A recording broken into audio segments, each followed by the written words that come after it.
Namatay ang isang rider habang nakapila sa bigayan ng ayuda sa Quezon City habang ang ilan tinitiis ang init para sa 5,000 pisong tulong. Narito pong report ni Rainiel Pawid.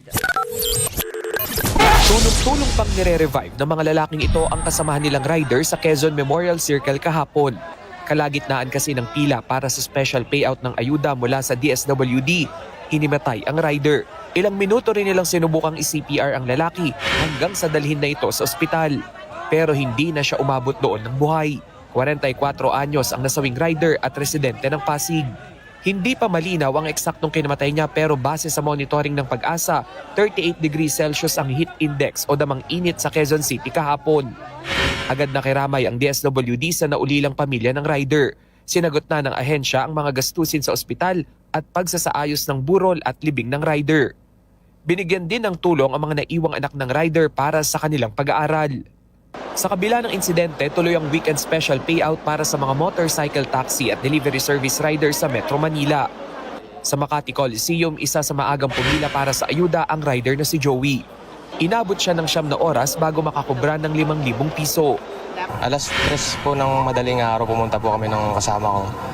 And ngayon alas 12 ng tanghali, nakakuha kami ng ayuda po. Mahaba po talaga ng pila, sir.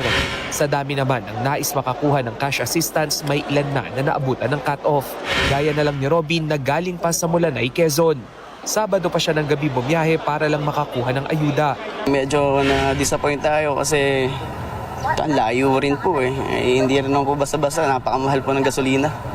So, medyo, pero sabi naman nila, meron pa naman daw reschedule na kaso maghihintay pa po. Ayon sa DSWD, bukod sa Quezon Memorial Circle at Makati Coliseum, may payout center din sa Mercado del Gallo sa Taguig at Caloocan Sports Complex. Muling paalala ng ahensya, valid driver's license at photocopy lang nito ang ipipresenta ng mga benepisyaryong rider. Mga kapatid, ako po si Ruth Cabal. Dito tayo sa totoo, dito tayo sa True FM.